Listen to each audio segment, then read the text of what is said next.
رسول اللہ صلی اللہ علیہ وسلم نے فرمایا کہ جو شخص حدث کرے اس کی نماز قبول نہیں ہوتی جب تک کہ وہ دوبارہ وضو نہ کر لے۔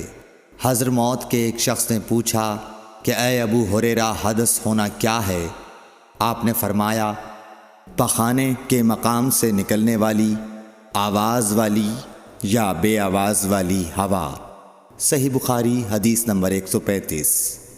رسول اللہ صلی اللہ علیہ وآلہ وسلم نے فرمایا کہ میری امت کے لوگ وضو کے نشانات کی وجہ سے قیامت کے دن سفید پیشانی اور سفید ہاتھ پاؤں والوں کی شکل میں بلائے جائیں گے، تو تم میں سے جو کوئی اپنی چمک بڑھانا چاہتا ہے تو وہ بڑھا لے، یعنی وضو اچھی طرح کر لے۔ صحیح بخاری حدیث نمبر 136۔ رسول کریم صلی اللہ علیہ وسلم سے شکایت کی گئی کہ ایک شخص ہے جسے یہ خیال ہوتا ہے کہ نماز میں کوئی چیز یعنی ہوا نکلتی معلوم ہوئی ہے۔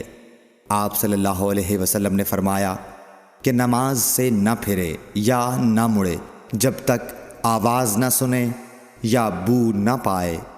صحیح بخاری حدیث نمبر 137۔ نبی کریم صلی اللہ علیہ وسلم سوئے یہاں تک کہ آپ خراٹے لینے لگے، پھر آپ نے نماز پڑھی، اور کبھی راوی نے یوں کہا کہ آپ صلی اللہ علیہ وسلم لیٹ گئے پھر خراٹے لینے لگے، پھر آپ صلی اللہ علیہ وسلم کھڑے ہوئے، اس کے بعد نماز پڑھی۔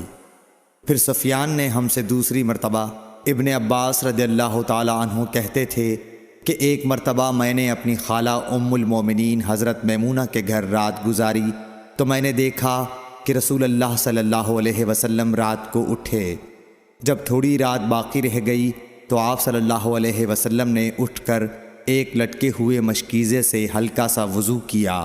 عمرو اس کا ہلکا پن اور معمولی ہونا بیان کرتے تھے، اور آپ کھڑے ہو کر نماز پڑھنے لگے تو میں نے بھی اسی طرح وضو کیا جس طرح آپ صلی اللہ علیہ وسلم نے کیا تھا، پھر آ کر آپ کے بائیں طرف کھڑا ہو گیا، اور کبھی سفیان نے ان یسارہ کے بجائے ان شمالہ کا لفظ کہا، مطلب دونوں کا ایک ہی ہے۔ پھر آپ صلی اللہ علیہ وسلم نے مجھے پھیر لیا اور اپنی داہنی جانب کر لیا، پھر نماز پڑھی جس قدر اللہ کو منظور تھا، پھر آپ لیٹ گئے اور سو گئے حتیٰ کہ خراٹوں کی آواز آنے لگی۔ پھر آپ کی خدمت میں مؤذن حاضر ہوا اور اس نے آپ کو نماز کی اطلاع دی۔ آپ صلی اللہ علیہ وسلم اس کے ساتھ نماز کے لیے تشریف لے گئے، پھر آپ نے نماز پڑھی اور وضو نہیں کیا۔ سفیان کہتے ہیں کہ ہم نے عمروں سے کہا، کچھ لوگ کہتے ہیں کہ رسول اللہ صلی اللہ علیہ وسلم کی آنکھیں سوتی تھیں، دل نہیں سوتا تھا۔ عمروں نے کہا، میں نے عبید بن عمیر سے سنا، وہ کہتے تھے کہ انبیاء علیہ السلام کے خواب بھی وہی ہوتے ہیں۔ پھر قرآن کی یہ آیت پڑھی، میں خواب میں دیکھتا ہوں کہ میں تجھے ذبح کر رہا ہوں۔ صحیح بخاری حدیث نمبر 138۔ رسول اللہ صلی اللہ علیہ وسلم میدان عرفات سے واپس ہوئے۔ جب گھاٹی میں پہنچے تو آپ اتر گئے۔ آپ نے پہلے پیشاب کیا، پھر وضو کیا اور خوب اچھی طرح نہیں کیا۔ تب میں نے کہا، یا رسول اللہ، نماز کا وقت آ گیا۔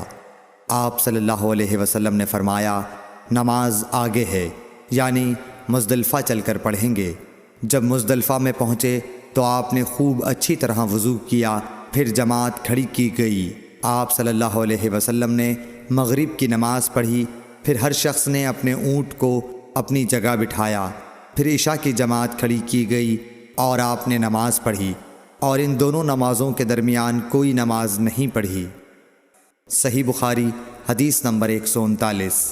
ابن عباس رضی اللہ تعالی عنہ نے وضو کیا تو اپنا چہرہ دھویا، اس طرح کہ پہلے پانی کے ایک چلو سے کلی کی اور ناک میں پانی دیا، پھر پانی کا ایک اور چلو لیا، پھر اس کو اس طرح کیا، یعنی دوسرے ہاتھ کو ملایا، پھر اس سے اپنا چہرہ دھویا، پھر پانی کا دوسرا چلو لیا اور اس سے اپنا داہنا ہاتھ دھویا، پھر پانی کا ایک اور چلو لے کر اس سے اپنا بایاں ہاتھ دھویا، اس کے بعد اپنے سر کا مسح کیا، پھر پانی کا چلو لے کر داہنے پاؤں پر ڈالا اور اسے دھویا، پھر دوسرے چلو سے اپنا پاؤں دھویا، یعنی بایاں پاؤں، اس کے بعد کہا کہ میں نے رسول اللہ صلی اللہ علیہ وسلم کو اسی طرح وضو کرتے ہوئے دیکھا ہے۔